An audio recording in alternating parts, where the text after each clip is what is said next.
All right, I think we are live. This is Car Questions Answered Live, and what we do here is we talk a little bit about what's going on. Well, today we're going to talk about the bad things that are kind of happening, but we usually answer a bunch of your questions. So send some questions in through the chat, and we'll get to them. But what I want to talk to you about today, I know our channel has grown so much, and we just want to thank you so much for all the support. But it has not been an easy road. We've actually had some big companies contact us to let us know that one, we should not be filming at certain places. I know we get a lot of questions about when we go to these dealerships, do we not get phone calls or people coming up to us saying, yeah, you really probably shouldn't be filming here. And I haven't got anything from that from the dealerships, but the auctions, some of the auctions that we have filmed at, we have gotten phone calls. Um, One of the first stories that really kind of set up the warning flags for us, because I mean we were small whenever this was going on in the beginning. We had at that point less than 10,000 subscribers at that point, and we had a video that I shot at Carmax that really took off. This was way back in I think early January. And the next day, and when I say take off, like overnight, we got like 60,000 views. Now, I mean, that's not great for us now, but back then that was, I mean, that was hitting a home run on a video. And what happened was I was filming behind the gate where the auction is at one of the Carmaxes, and the next day, a rep from Carmax actually called me. He was as nice as he could be, and said, you know what, if you're going to do that, we kind of need to go through marketing or whatever, which was absolutely fine. So he wanted me to take the video down, and I wasn't able to actually video there anymore. But I released that same video, literally just shot it from my shop 2 days later, and it took off. And I think now it's still like our second or third best video that we've ever done. But the one that was a little more worrisome was a little bit later, and we have an auction that we go to every week, and we would do videos there every week, uh, and I would show you guys what cars were there, what they were bringing, kind of market updates like you usually see on my channel. And their general manager actually got a call from corporate. So somebody at their corporate office was actually watching my videos, and did not like that I was filming there because maybe it shed some negative light on some of the sellers. Now, I wasn't saying anything that wasn't true. I was saying everything that was right there out in the open. But because of that, we were told that we need to not video there anymore. And two, the real bad part about it was that we had to actually take down all these videos. And at that point, oh baby, how many views was that? Probably over 1 million views. It was well over 1 million, and it was ugly. Yeah. Oh, my wife's here today Hi, too. everybody. Yep. So usually I lead with that, and I'm sorry, but my wife, my beautiful wife, is over there, and she's moderating the chat. And going to pick out some questions from you guys later. So we were actually told by that auction that if we wanted to continue to buy cars there, then we did not need to film there anymore, and we have to take the videos down, which was kind of depressing at the time because it was one solid video for us every week. And at that point, I was still struggling to figure out what content was at that point. So that was stressful. That's one of the big stressors that we've had going through this whole YouTube journey. And it's always a uphill battle for content, but I know the title and everything looks alarming on this, but nothing's actually going to be changing about our content. All of this stuff was months ago. So the auction that you guys typically see on my channel, I'm actually good friends with the owners, and they are more than happy to let me film whatever I want to film there. And I know a lot of the sellers there too, and they actually watch a lot of the videos that I put out. So that's an auction that we're not going to lose. And actually, the auction, they've from what I've seen, have gained some buyers from me actually going there. And there's a lot of people there that like the kind of content that we're putting out. So we're really thankful for them, and we're going to try to find some more auctions to actually show you guys the live stuff going on. But what we're here to do today is actually answer some of your questions. So if my wife has one ready, if not, I can vamp a little bit more if you want me to. Oh, we've got a couple, not very many, so definitely everyone send them through. But I did want to say on that too, with everything that was happening with that auction, the dealerships were not particularly happy that they were being called out in those videos, and they were they were sending brand new. This was the time period they were sending brand new cars through these auction lots, and it was right before like it started picking up for tax time or whatever, and they were starting to dump like stuff that they had on their lot. They could not sell these cars, and we're starting to see that again now. If I was going to that same auction to film, we're seeing that again now. We're seeing these dealerships that have inventory that is new that they can't sell, and they're trying to dump it off on somebody else. So the auctions that I usually show, it's a smaller auction. I mean, they still do 150 to 200 cars a week, but the auctions that I would really love to show you guys do like anywhere from 600 to 1,500 cars a week. And those are just auctions I'm never going to be able to get into to actually film. Yeah, right. And the thing is so from an auction perspective, the dealers are paying them to sell their cars there. And if those dealers are unhappy about things that they allow there, then, they can shut that down because they can't lose their customer either. So it is. And I would assume now I talked to you about the owners of the auction that I go to every week. We're actually going to interview them, I hope, next week. So we're going to give you guys a behind the scenes look of how the ownership actually runs the auction. Hopefully I'm going to have that recorded next week, and then it'll probably come out the week following that. But that's one thing I'm very interested, because there's stuff about the auctions, the behind the scenes stuff that even I don't know. I've been in the business now for 11, 12 years.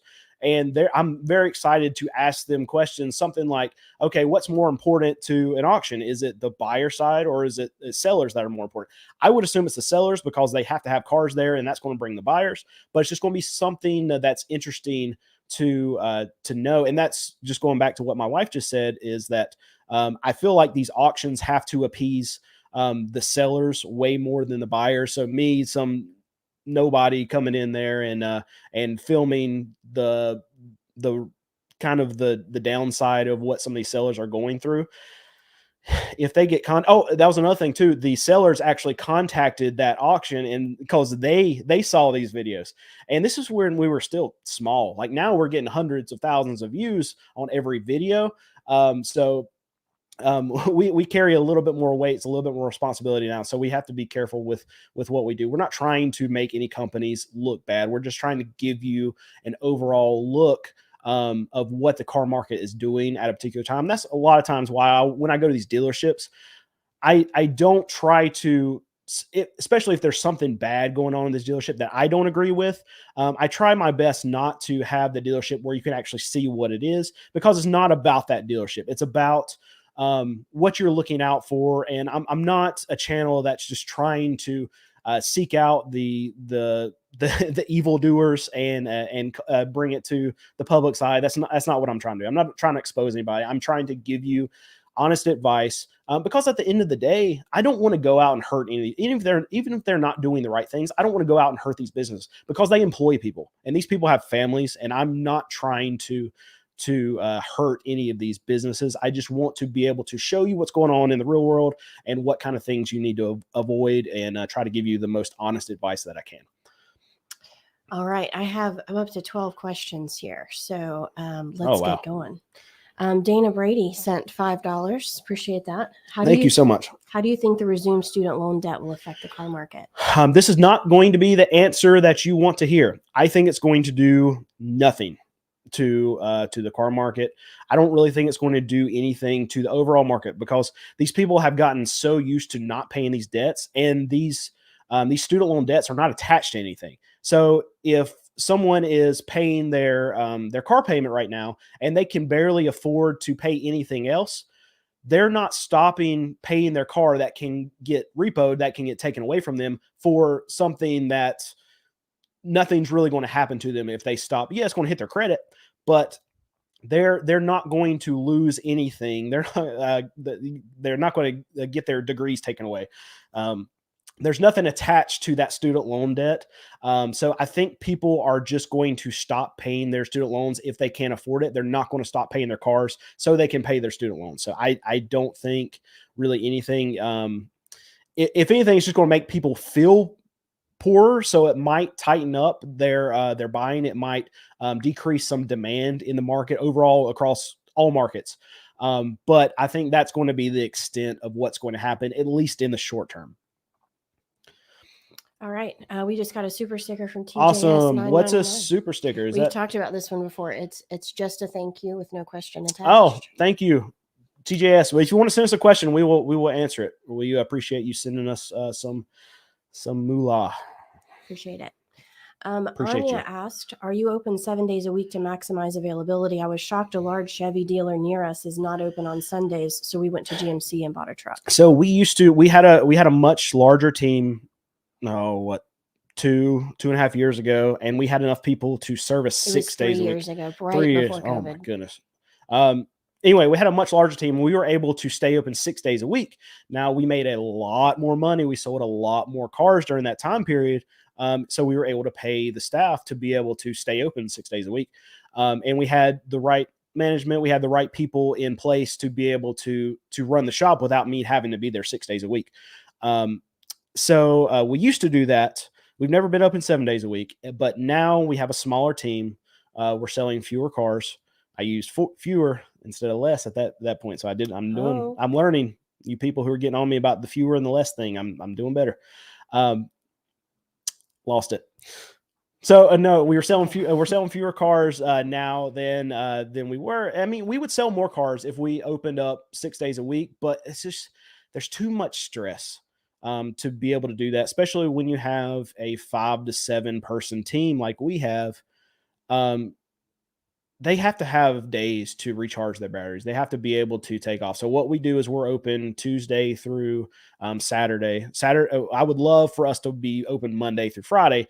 But the thing about it is Saturday is our busiest day. Saturday has always been our busiest day, and we'll never be able to close because we will lose sales if we close on Saturday. So I would love to be able to close Saturday and Sunday to give my team the weekend off, but instead their weekend is Sunday and Monday. So that's what we do at our shop. All right. And we have Dana also just sent through. Dana, is that same person? Same person. All right, stop sending us money now, Dana. That's enough. That's your cap. Okay. Thank you. Thank you. I really appreciate it, though. And let's see. Let me make sure I got all of those. My goodness. Oh, I see more money. I know. I'm trying to keep up. Brandon sent $4.99. When do you think the car market will go back to hassle and haggle times? Hassle and haggle times. What does that really mean? I think where you can actually negotiate. Oh, when you can negotiate. Okay. We're there. We're there right now where you can actually start negotiating. Now, I get a lot of comments saying, okay, I walked in. What? Not everywhere. Not everywhere. But it's for the most part, you're going to be able to go into dealerships and get some money off right now. What I will say is that I get a lot of comments saying, okay, well, I walked into this dealer over here and I offer them just a little bit less than what they're offering. They laughed at me and made me go away. So that's just not a dealer that you want to deal with right now. There are dealers that are willing to work. You're probably not going to go into a Toyota dealership for a RAV4 or a 4Runner and be able to get any money off. But you will be able to find one of those that they're selling at MSRP. But that's Toyota specific. They have production problems. They have problems getting vehicles to their dealers right now. And that's a whole nother video, a whole nother story. I've covered that a lot. It's a big aggravation with Toyota. But if you're going to a Dodge dealer, if you're going to a Ford dealer, buying an F-150, you can get some money off. And I know that there are a lot of used car dealers that are also getting pinched right now. So you can find the right one that's had some vehicles sitting on their lot longer than they think they should, and you'll be able to get some money off now. If you wait towards the end of the year, it's going to be much better because the market, I don't see anything getting better about it. So the longer you wait, the better deal that you'll be able to get. All right. Mazda or Subaru, please help. Oh, that's tough. I like them both. I guess it would depend on what type of Mazda or Subaru that you're looking to get. I just went to a Subaru dealership yesterday, actually, and that's the video that's coming out this Friday. And the Subaru, they look sweet.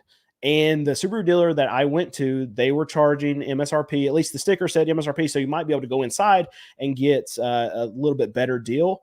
But they didn't seem all that unreasonable as far as prices go. Like for the Outbacks, for now there was an Ascent, I think that's how you say it, and that was crazy. It was like $55,000, but like the cars didn't seem ridiculous. I've been to a Mazda dealership, and I've heard that you can get some incentives and some you can get them to knock off some money.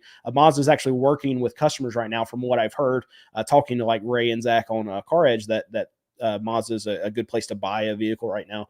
I say good. It's good compared to the market. It's nowhere's good to buy right now. But Mazda's, the little SUVs they have, they look nice too. I haven't drove either one of them. So I would say if you're wanting something all-wheel drive, if you live in a place that you need something all-wheel drive, I would probably lean more towards a Subaru. But other than that, there's probably a toss-up between the two. I like both brands. All right. You're getting good at this when I take a pause and you kind of know when I've completed a thought. I'm trying to read your brain over here. Yeah, well, that's difficult to do. Our good friend Ron asked, do you check for spare tires? No, Ron can't ask any questions. No, Ron's asked enough questions in our members only chat. So next question. That's terrible. Ron, ask it. We'll do a members live chat right after this. If you haven't joined our members only thing, we'll do live chat right after this. And you will definitely get your question answered. It's a small group still, and we will answer your question in there. If you don't get it answered here, go to our main page, hit join, and join us. So, Ron, we'll answer your question later. All right. That's what you get for being a member. We just kind of brush you off. Not exactly. When it's a member you talk to a lot, it's different. Living Missouri's Outdoors says, it's still waiting time. Let's wait. Wait as long as you can. Here's a great question that we just answered. Are we doing a members only live chat after this one? We absolutely are. And so hope to see everybody there. See Larry's a member. Yeah, we love those chats because I can let my hair down a little bit, the little hair that I don't have. And I get to answer questions how I want to answer them. And my wife doesn't really stop me all that much. So I can, though, if it's necessary. Do you have any experience fixing classic cars? I just bought a 1954 Lincoln Capri and think I could turn it into a business decision. Turn it into a business. I love that. Yeah, that's funny. Anything that you can sell for more than what you bought, then it's a good business decision. But no, I don't have any experience repairing any of the old stuff. I'd be scared of it, honestly. That's just me, because I don't want to wrench on anything that costs like more than like $10,000. I would want to send anything like that, especially something classic that's going to be like, it's going to be so delicate. I would imagine that you can, I know they're easier to work on, but just the parts that you have to order for those things, they're so special, and the type of connectors, I just feel like I'd break stuff off. Like, cause when I'm fixing these Toyota Camrys, that are a lot of these Nissan Altimas, I mean, if something needs to be torqued, like I'm hitting it with a hammer, with a torque wrench. If I'm not worried about stripping any screws, because if I do, I mean, it's still a cheap car and we can get that stuff. So I'm not scared of them. I can take a loss on something like that, but something that's really expensive, I'm personally scared of working on it. All right, we're going to switch. We have gotten a number of super chats going on. Oh my goodness. So, thank you, everyone. There's so many on my screen. I may not be able to go in order. But all right, that's enough. We've got enough money for this live chat. We appreciate it. Don't send us any more money. Our friend Randy, who we have talked to before. Brandon, I watch every one of your videos. Would you accept a suggestion that could improve and make easier for the shopping experience for your customers? Would I accept a suggestion? Yeah, I would take a suggestion. What is it? I don't know if she's saying that, or that would you give a suggestion? Would I give a suggestion to improve and make easier the shopping experience for your customers? What we always say to our customers, what I think is the best advice that we can give, and we tell our customers this when they're looking at our cars: just get it checked out. Take it to your mechanic, get it checked out. And if you don't have a mechanic, like we have a mechanic that we use that we really like that's down the street. Now, I mean, he works on all of our stuff, but I feel like he's honest with the customers whenever we send them to him, because he'll say, okay, this car's going to need brakes soon, or it's going to need whatever done in the near future. And that way, you know exactly what you're getting into before you buy it. Because at the end of the day, when we go buy these cars, I mean, we might be buying 20, 30 cars in a week. We haven't lately, but there's been that kind of and Alex, my mechanic, I mean, he can't touch every single one of them. We have to get them to where we get them inspected. We have a few guys that drive for us to get them ready to pass inspection. But there's going to be some stuff that really that slips by us. That's just, it'll still pass inspection, but maybe the brakes are a little bit low or something like that. Some kind of regular maintenance that we should be doing on a vehicle.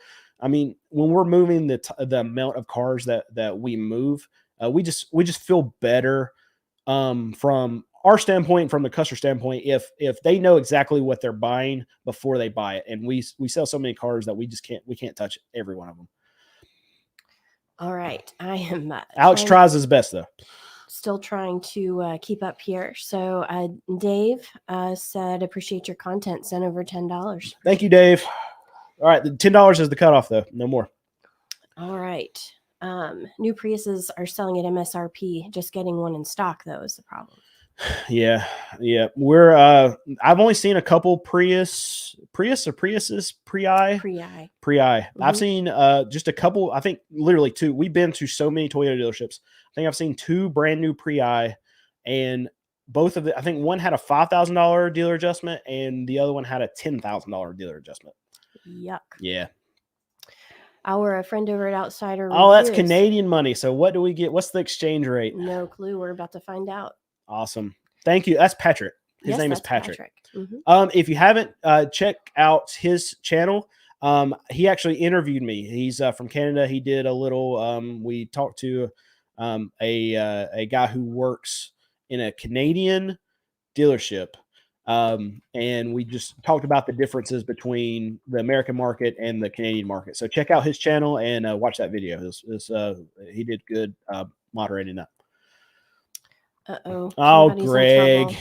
Greg is sending $11 because $10 was the limit. All right, well, I'm gonna send you $1 in the mail. Greg. He doesn't know how to use the mail, so we'll be all right. I don't know how to. I've never sent a letter in my life. Right. Okay. Let's see. Let's get back here on this list. I'm so sorry. We've got a lot going on here. Yeah. Okay. Has the quality of the auction vehicles been getting better? I will say yes. So I don't think it's a factor of the actual auction video. I mean, auction videos, the auction vehicles getting better. I think what's happened is that prices have come down. So we're actually able to buy now stuff for the same price that maybe a month and a half ago was maybe $1,000 more. So we're actually able to step up into a higher range vehicle a little bit right now, but we're paying the same price that we were for the vehicles that we were buying a month, 2 months ago. So I really think that's because the quality's still down at auctions, but because the prices come down, if you're trying to stay in the same tier that you were, you can actually buy a little bit more expensive vehicle for a similar price to what you're paying 2 months ago. All right. Did that make sense? I think so. Okay. I'm going to tell you, I'm multitasking over That's here big time. Hey, Brandon and Mrs. CQA, are there a lot of auctions in your area, or are you limited to just those few? Oh, we are. I don't know if everywhere else in the country is like where we are, but I feel like we're just very lucky. We're very fortunate from the area that we're in, because there's an auction every day of the week that's within an hour and a half from us. So there's 3 auctions that can go on Tuesday that we can get to. There's one on Monday. There are 2 on Wednesday. There's 3 on Thursday. So that's 9 auctions that I mean, like the ones that have 3 in a day, Alex would have to go to 1 and I would have to go to 2, but we have 9 auctions available in our area throughout every week within the range of about an hour and a half. Yeah, and if you expand it out to 2 or 2.5 hours, you're going to add in so many more. I mean, Yeah, they're there's plenty. a lot more. There's a lot in South Carolina that we don't touch. So there's a lot more auctions. So if it got to where it was very tough to buy cars, which it has been before, and 3 years ago we were hitting. I mean, I bet we were hitting 7 a week. And that was between me and a guy that worked for us at the time. He went and started his own car dealership. He's doing great, but he was hitting 3 or 4 auctions a week, and I was hitting 3 or 4 auctions a week. James asked, have private buyers been coming into some of the auctions? Yeah, that happens. They're not supposed to, but there are a lot of dealers that will say, okay, you've got this amount of money, come into the auction with me. You can pick something, and whatever you buy, you just have to give me $500 over it. That happens all the time. It's not supposed to happen, and there have been auctions that have cut way down on that. There's one auction I go to. There's a cop right at the police officer right at the gate, and you have to show them. We have something called an auction access badge that gets us into a bunch of different auctions, and we have to literally show the police officer this before we can get in. And if you have drivers with you, they can't even get in. So it's just the dealer. That's it. Because there's been so many instances of, because cars have been so expensive over the last what I see $12. No, that's not $12. $199. Okay, good. I was about to get mad at somebody. But there's been so many instances since the prices have been so crazy over the last 2 years that a lot more of the public has come in and starts running up these cars. It's great for sellers, but these auctions lose buyers because of that, because the dealers don't want to have to compete with the public, because the public doesn't know what they're doing. They're just raising their hand. They have no clue. All right. So we're going to go straight to George here because he said $12. Yeah, I was about to get mad at you, George. All right. Got him. $199. I will take your $199. No more than that. And let's see. We also we got a new member. All right. Welcome. Yeah, everybody. I want to have a good discussion here and have a bunch of questions in our live chat. So if you haven't, join our members only section. All right. And we are coming closer to the end of time, so I'm going to try to pick through here. Yeah, let's lightning some questions here. This is actually going well. I'm just going to pick a couple that I know have been ongoing topics. Did you have a chance to drive a Tesla? Not yet. I talked to Dr. Know-It-All. His name's John the other day. And we're going to try to get that done soon. He's still made me promise not to drive one before I get to drive his. So I am holding off. But if we don't get that done in the next few weeks, then I'll probably try to find another route. But he's in South Carolina. We're about 2.5, 3 hours away from each other, so it's tough for us to get together. But we're going to try to do that soon. Okay, let's see here. I'm so sorry. There's a lot going on. It's really hard to keep up with everybody. How many people we have in here?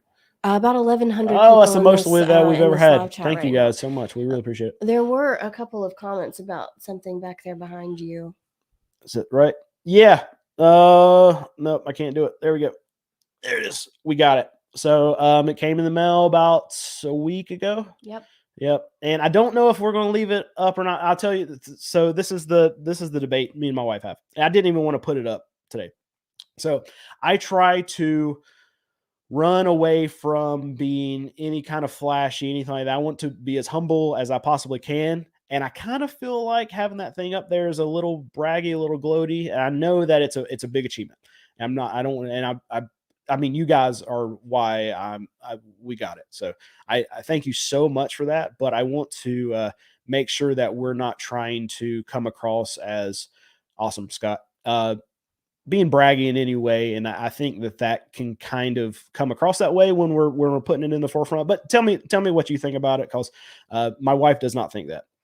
I don't think that we should just necessarily have it displayed for everybody to see, but this isn't something that just we made happen. And we have so much appreciation for everyone that supported us. It's a lot of hard work. I really appreciate all of that, and I appreciate everyone that supported us through it, because it wouldn't be up there if you guys weren't watching and coming back to watch more, especially people that have more money than sense, like Mr.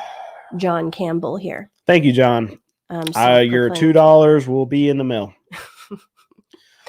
All right, we are close to the end of time. Should I try to get one more question? Let's go in just here? a little Just a little bit extra. We got more? more people in here than we've ever had, so let's do a little Yep, that little extra. That is pretty good. I'll pick another question for after this too. Hey Brandon, do you think Toyota Tundras, the 5.7 V8s, will go down in price? They hardly go down. I mean, Toyota's the hardest of the brands, because the Toyota's not getting their dealers any vehicles. So if they're not getting people who want to buy brand new Toyota trucks, if they're having to wait, then they are probably going to scale down a little bit, and that's why the prices of Toyotas, the used prices of Toyotas, it's going to remain high for the foreseeable future until Toyota actually gets their production under control. And they're losing customers, right? So they've got to do something. They're losing customers, and they're losing sales, and these dealers are losing sales too. I know that there's all the Toyota dealerships that I've been going to. They're selling these vehicles as soon as they get them. So Toyota is the outlier of all the brands right now as far as what we're seeing with the incentives and prices coming down. Excuse me. Oh, I missed one of the super chats. Opinions on Jeep Wrangler Unlimited 50,000 miles or less. I want to spend less than 35,000 on a car. Are they reliable enough? I don't drive too much. I'm getting to where I am becoming adverse to Jeep. And I'll tell you why. So they have really changed. Now Jeep Wrangler is kind of the outlier, because the Wrangler's always been the Wrangler, and it gets the same kind of customer over and over and over again. So they have a loyal base, and Wranglers they're great. They're fine. But what Jeep is trying to do with the rest of their vehicles is they're trying to portray themselves as a luxury brand, and they're not. They're really losing their base of who would continuously buy Jeeps, especially on these Jeep Grand Cherokees. We're seeing the upper end of the Jeep Grand Cherokees. They're 70. What did we see? $75,000, $80,000, and there's just tons of them sitting everywhere. And it's not. I mean, you can get a Lexus cheaper than that. You can get a 4Runner, like the nicest 4Runner, for $20,000 less than that. So I'm off Jeep for the foreseeable future. I just think they've lost their way. Got another member. Welcome. Awesome. Rick. Thanks, Rick. A couple people asked if it's free. Our membership is $4.99. It's $4.99. Yeah. You get priority answer on comments and some lives. Yeah, the live chats is the biggest thing, because we have such a small group now with the members that you're going to get your question answered if you've got something that you want to ask. All right, we got one more super chat here. Absolutely nothing to say. Just sent over $9.99. Thank you, appreciate that. Charger 316. Yep, and I think we're pretty close to time here. All right, 2 minutes. Okay, let's see here. Greg says, Brandon, how's your F-150 coming along? I actually put an update in the Friday video, so look for that. I'm driving it. That's the only update I'll give you, and you can watch the Friday video and learn how much I paid to get it fixed. All right.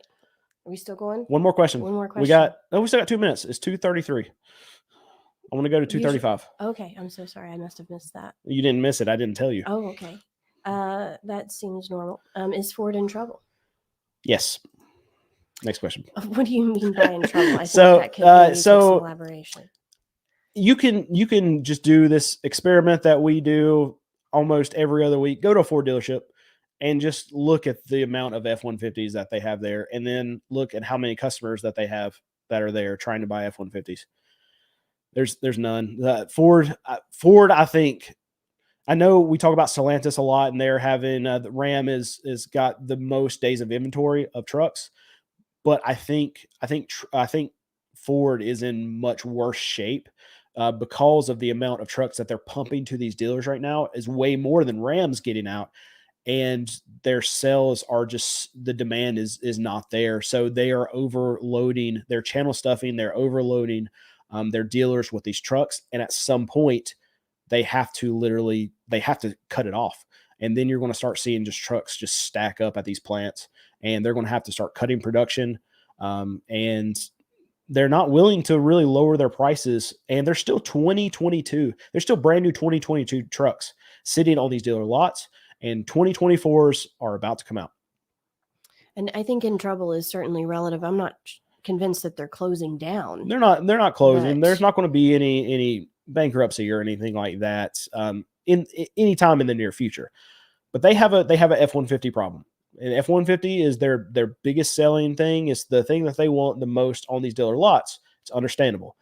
But they are having problems selling them, and they keep pumping them out. Something's got to break. Something's going to break. Yeah, something is going to have to change for sure. I think this is probably going to be the last question. Last question.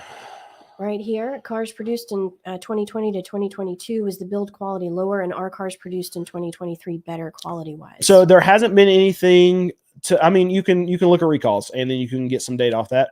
But there's nothing out there that's really saying that their build quality was lower, but I would assume that it is.